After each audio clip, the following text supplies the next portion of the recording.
Hey guys, so today I'm really excited because I am going to be telling you guys all about the nature of witches.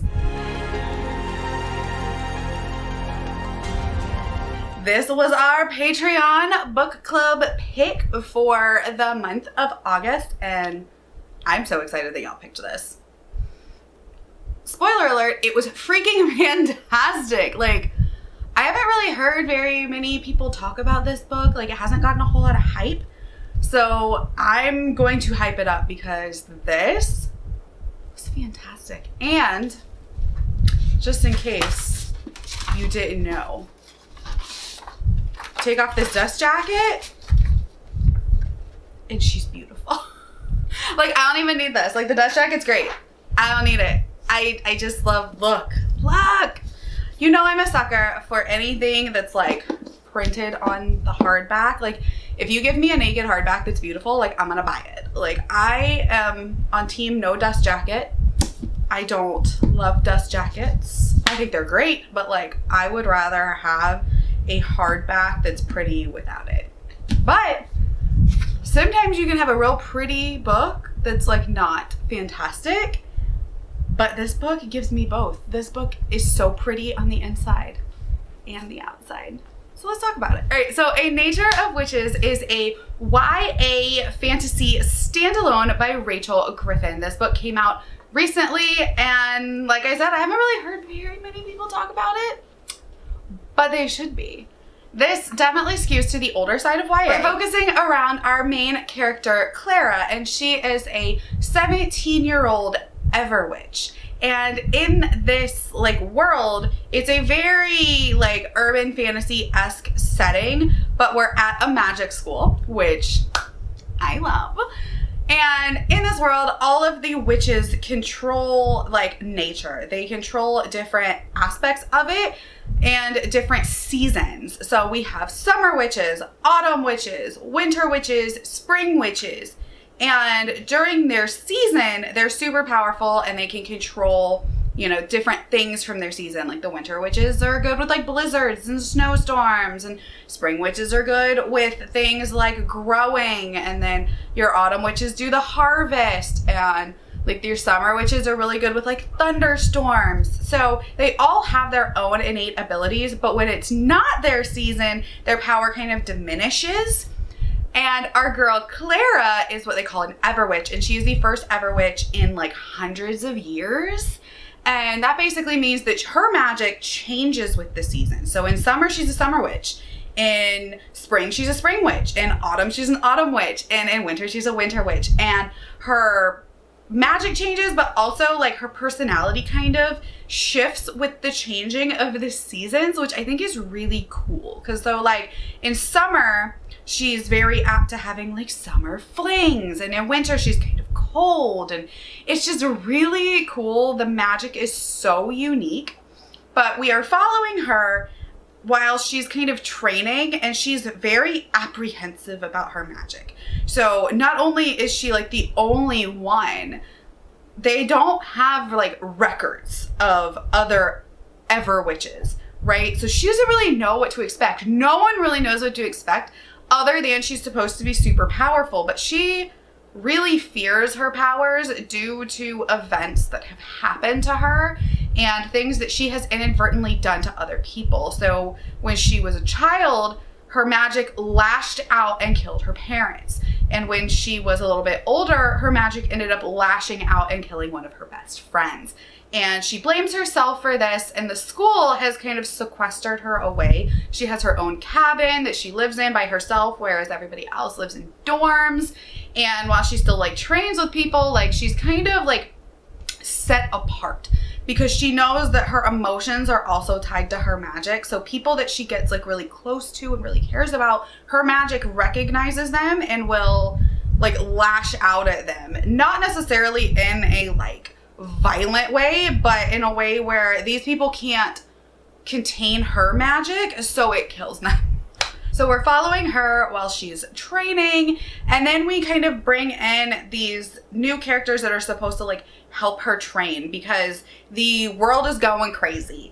The people that they call shaders, which are non-magical people in this world, are really like destroying the earth. Kind of like today.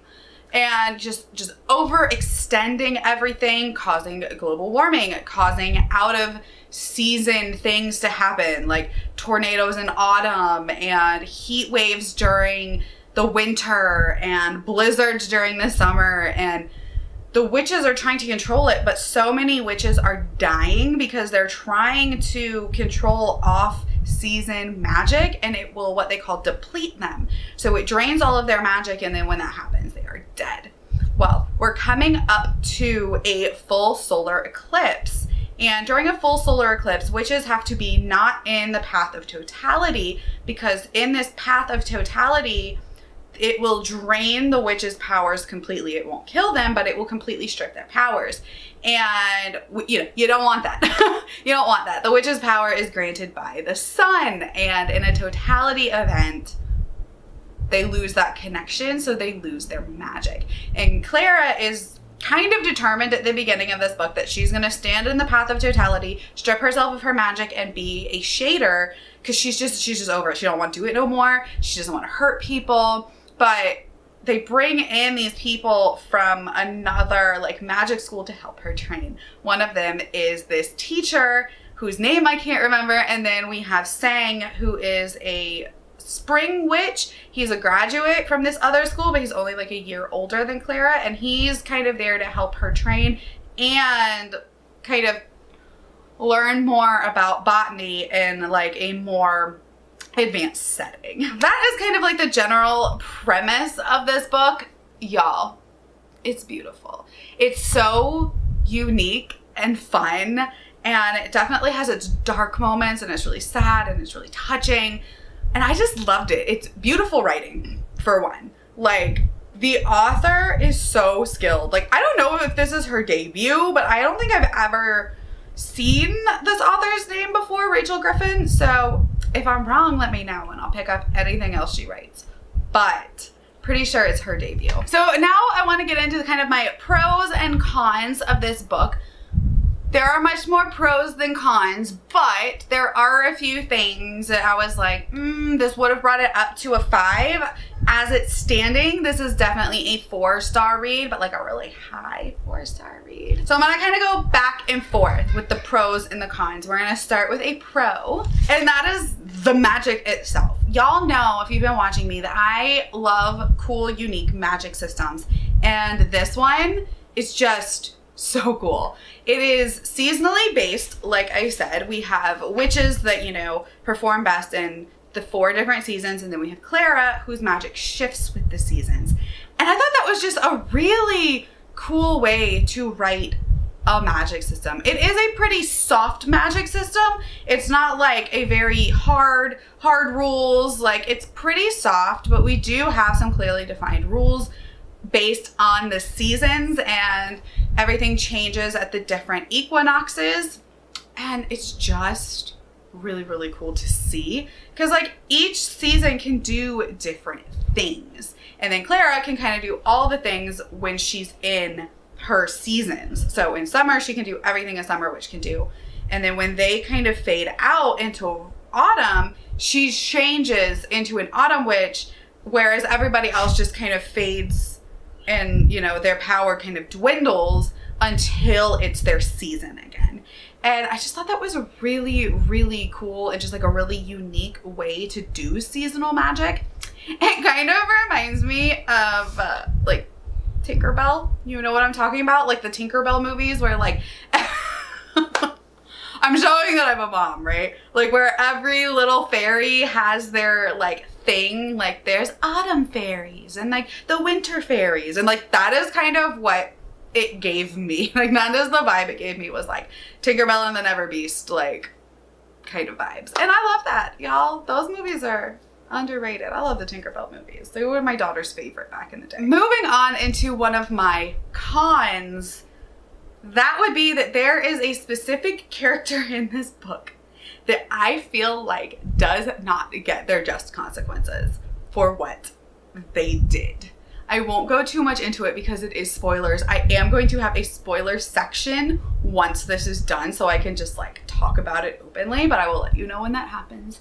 But this one character does some real shady stuff, and like I feel like they never get consequences for their actions. It's like they act like they're doing it for the greater good, but like they're really just being a jerk and not thinking about other people's safety and health and well-being, and they never really get their comeuppance. And I really wanted some comeuppance for this particular character. Like, it's mentioned like, oh, kind of a jerk, like that was a crappy thing to do, you shouldn't have done that, but like other than that, nothing. So I'm like, come on, just get rid of this person, like give them some consequences, because that bothered me.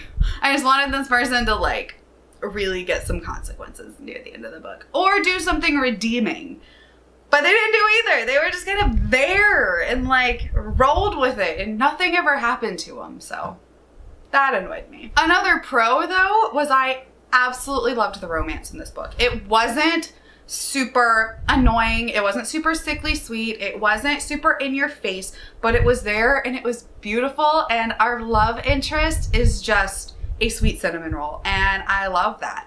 Like, he is a powerful sweet cinnamon roll, but all he cares about is other people and making Clara comfortable, and it's just so good. And you can tell that this person really cares about our main character and her boundaries, which I think is very sweet to see. Like, it's not an enemies to lovers, it's not like anything like that. It's just this well fleshed out romance that blooms over time, and I really enjoyed seeing that, especially because Clara knows that her romantic feelings for people in general change with the seasons. Like, she has said at the beginning where she's like, she has summer flings, but once autumn comes, she's like, her feelings completely change for the person, and she's like cold and shut off and doesn't care anymore, which I find super interesting. Like, that's just part of like her changing personality when the season changes. But I really love seeing the progression of this friendship to romance, and it's just so well done. Also, side note, Clara, our main witch in this book, is bisexual, because it does mention her having this relationship with another female witch at one point. It is not on page, but it is actually a very important part of the story, because it was somebody that she was really good friends with and then became romantically involved with, and then like they broke it off and have this like really icy relationship. And I really just love that, and I love that the progression of that relationship that you kind of see in when they're discussing like flashbacks, and then her current relationship, and it's well done, and I really enjoyed seeing that. Since I have more pros than cons, we're gonna go into another pro, and that is the fact that this is YA, but it definitely skews older side. Our characters are 17, 18 in this book, which I really appreciate, and they act like 17, 18-year-olds, right? They don't act like 30-year-old high schoolers. They act like older teenagers. And I like that, because I find a lot of the times in YA, like, it should have been adult and they should have just aged the characters up, and I feel like they aged them down without aging down the rest of the story in order to just fit into this YA box. But this did not feel like that. It was like, these are 17, 18-year-olds and they're going through 17, 18-year-old problems, but they're still pretty like mature, and like they, you know, like Clara has a lot on her shoulders being the Everwitch, and everyone's just kind of like, you know, you are the future, you are the one that's going to save us. And she's like, I don't know if I can.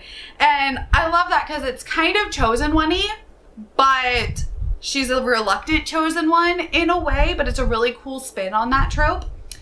And I loved it because I feel like that's how a lot of people would feel in that situation, right? I think it really reflects on how like gifted kids feel, as somebody that was a gifted child in school, where it's like you have so much pressure on you because you're so good at this, you're smart, you're, you know, skilled and talented or whatever, but it's like you just want to be normal. You just want to be a kid, or you just want to have like these normal relationships and friendships and school experiences, but you really can't because you're labeled as gifted.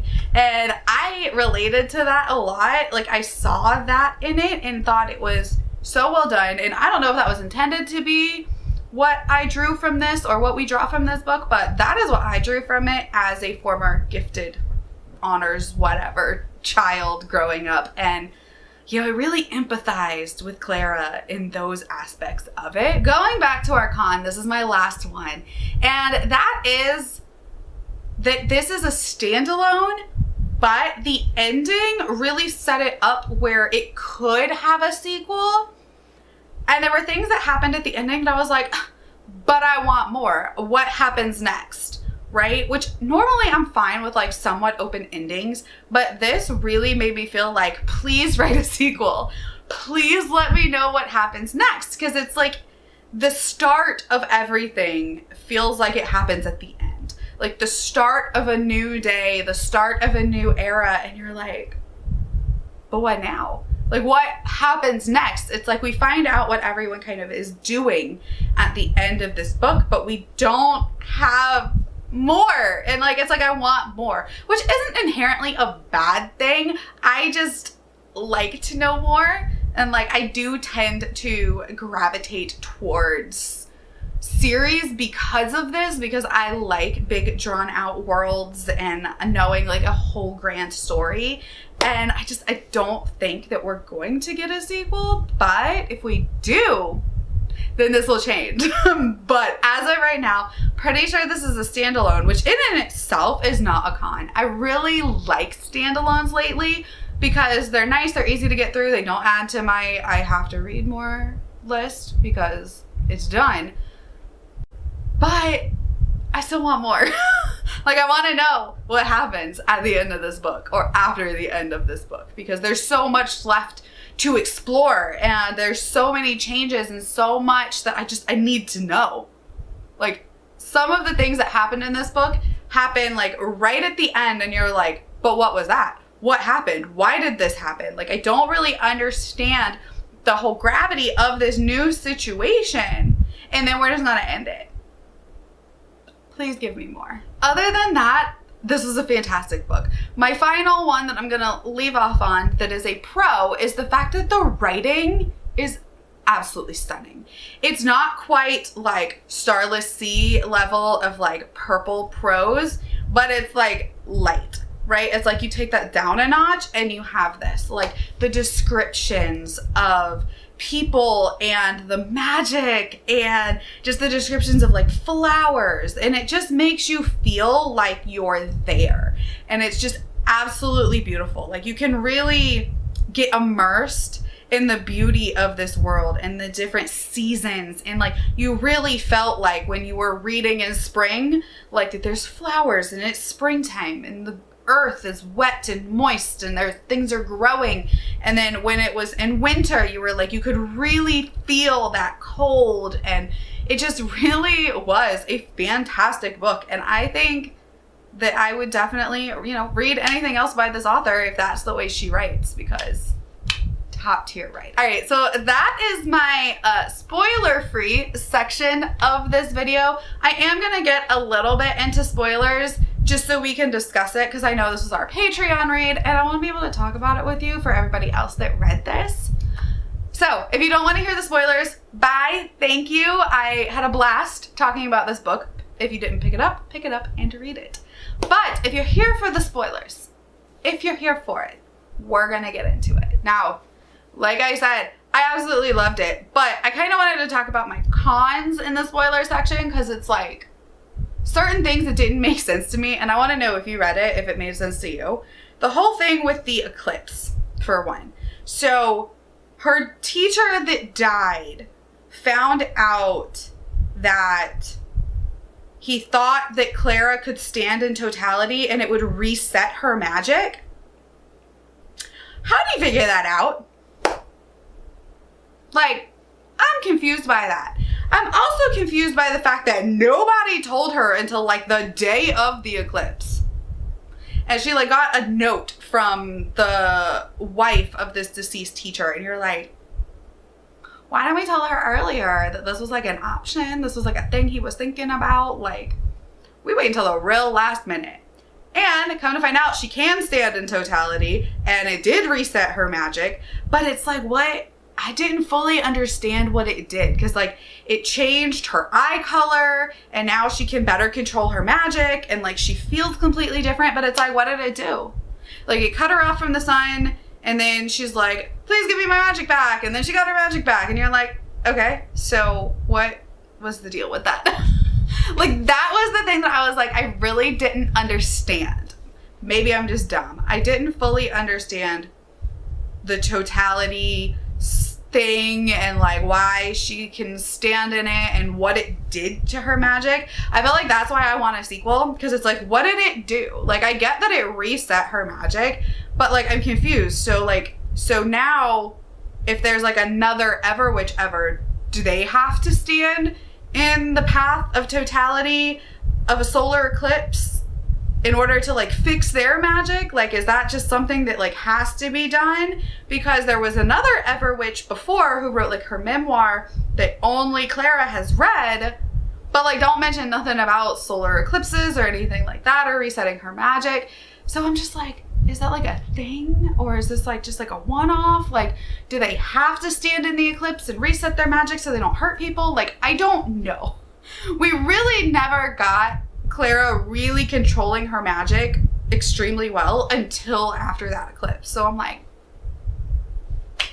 please give me more. Like, I didn't, if you understood that more than I did, like with her eye color changing and stuff like that, like let me know. And also, that one teacher, I forget his name, starts with a D.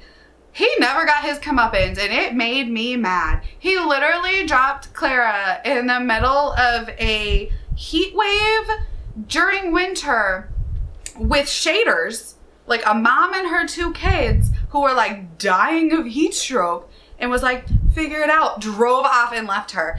Put up like a thing, like a sun thing, so she couldn't get through it, and like she ends up powering through it, and you're like, this dude literally put 4 lives in jeopardy. 3 of them were just like regular people, a mom and her 2 young kids. Clara almost died. Like, nobody knew that this was a thing that was happening with her test. Like, he just continuously puts her and other people in danger for like 0 reason, just to be like, I thought I would see what would happen.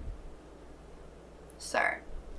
And he never gets fired. He never gets demoted. He did nothing. He's just like, oops, and he's still there. And he's like, oh, I was nearby. Well, you didn't do anything. And then he's like, well, you figured it out. I knew you'd figure it out. It's like, bro, a real teacher would have been terminated for that. Like, why was not he let go, or at least reprimanded in some kind of way? But like, no, he was just like, okay, well, the test worked. Nobody died. It's all good. That really bothered me. But those 2 things are like the only things that like really bothered me that I wanted to kind of get out in the spoiler section. Other than that, I absolutely loved everything about this book. I feel like if that teacher would have like gotten fired or had his comeuppance, or if he would have been like more villainous, that would have been great. Like, you know, if we'd have got this reveal that like he was the villain all along and he was causing things, or like if he would have like done something redeeming and been like, oh crap, this is what I've been doing, and like stood in the path of totality to try to save people, and then like got himself stripped. I feel like there needed to be some kind of consequence for him, and there wasn't, and that really bothered me. Also, the ending. Like, Clara's just like, hey, I'm leaving for London, and it's like they just started this like really being in this relationship with Sang, and it's like, so is he going with her? Is he not? Like, I don't think he is from what it sounds like, but it's like, how's that gonna work? Are they just gonna be long distance? Is she gonna see him when she gets back? Like, is he gonna go with her? Like, what's going on? I need more. Like, so she's supposed to go like train in London, and I need a sequel, y'all. I want a sequel. But, you know, overall, I loved it. The writing was beautiful. The magic was super cool. Our characters were really well done and fleshed out and believable. And honestly, I just really liked this book. So I'm really glad that this was our Patreon book pick for the month. And I'm very excited to see if, you know, the author releases other books or if she has other books. Like I said, I think this is a debut, but I'm not fully sure. But I think it is. And I also just really hope that it doesn't end up remaining a standalone. Like, can we just get her to write more books in this world? Please. Even if it's like a spin-off or a continuation or whatever with different people. Like, I just want this world because I loved it. All right, well, thank you guys for hanging out with me. Hopefully you enjoyed this. If you have read this yet, let me know. Let's talk about some of the spoiler stuff, but like make sure, yeah, spoiler tag it so no one else can like spoil themselves. But yeah, I'd love to talk to you more about this book. I enjoyed it. If you want to get in on the next Patreon buddy read, you can join my Patreon at the link down below. All right, thank you guys so much. My name is Jessie and I will talk to you next time. Bye.